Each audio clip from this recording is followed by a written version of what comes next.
తాజా అంశాన్ని చూస్తున్నాం. కరీంనగర్ జిల్లా గంగాధర మండలంలో మహిళ హత్యపై పోలీసుల దర్యాప్తు కొనసాగుతుంది. మృతురాలిని మమతగా గుర్తించారు.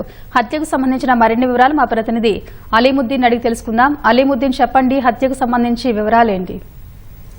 నరేష, ఈ మమత హత్యకు సంబంధించి ఒక సస్పెన్స్ థ్రిల్లర్ ను కొనసాగిస్తోంది. ఈ నెల 27వ తేదీన కరీంనగర్ జగిత్యాల జాతీయ రహదారిపై వరద కాలువ పక్కన ఈ మృతదేహం లభించింది. ఆమె వద్ద ఎలాంటి ఆధారాలు లేవు. కేవలము ఈ నైట్ పాయింట్ తో పాటు టీ షర్ట్ లో ఉన్నట్టు గుర్తించారు. అయితే మెడకు ఉరివేసి చంపినట్లు భావించారు. ఈ క్రమంలో గుర్తు తెలియని మృతదేహంగా నమోదు చేసుకున్న పోలీసులు ఈ తనిఖీ ఈ విచారణ ముమ్మరం చేశారు. అయితే చుట్టుపక్కల ప్రాంతాలు, చుట్టుపక్కల జిల్లాల వాళ్ళు ఎక్కడైనా మిస్ అయ్యారా, ఎలాంటి కేసులు ఏమైనా నమోదయ్యాయా అన్న అంశంపై 2 టీంలను ఏర్పాటు చేసి ముమ్మరంగా దర్యాప్తు చేశారు. అయితే నిన్న మాత్రం ఈమె ఇంటి నుంచి వెళ్ళినట్టు ఒక సీసీ ఫుటేజ్ పోలీసులకు లభ్యమైంది.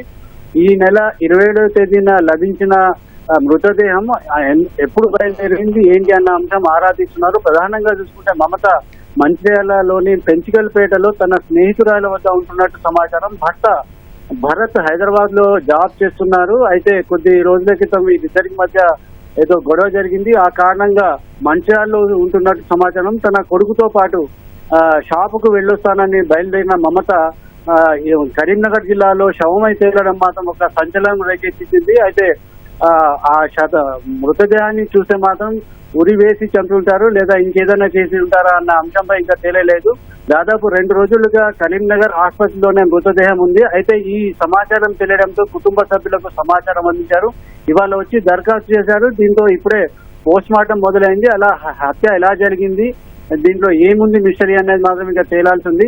పోలీసులు ముమ్మరంగా దర్యాప్తు చేస్తున్నారు. దాదాపు 24 గంటల్లోనే ఈ మృతదేహం ఎవరిది అన్న అంశం మాత్రం తేలింది. అయితే దీనికి కారణాలు ఏంటి, ఎలా హత్య జరిగిందని మాత్రం ఇంకా తెలియాల్సింది. ప్రధానంగా భర్త హైదరాబాద్ లో ఉంటుండగా ఈమె మాత్రం పెంచికల్పేటలో ఉంటుంది. అయితే ఎవరి కారులో వెళ్ళింది, అసలు కారులో వెళ్ళిన వారెవరు, వారు హత్య చేశారా, ఒకవేళ వెళితే మాత్రం తనతో తీసుకెళ్లిన కుమారుడు ఎక్కడ ఉన్నాడని మాత్రం ఇంకా తెలియలేదు. ఆ విషయాన్ని కూడా పోలీసులు రాబడుతున్నారు. ప్రధానంగా సీసీ ఫుటేజ్ ఆధారంగా ఆ వాహనాన్ని గుర్తించారు. ఎక్కడికి వెళ్లారు, ఎలా జరిగిందనే అంశం మాత్రం ఇంకా తేలాల్సి ఉంది. నరీషా, ధన్యవాదాలు అలీముద్దీన్.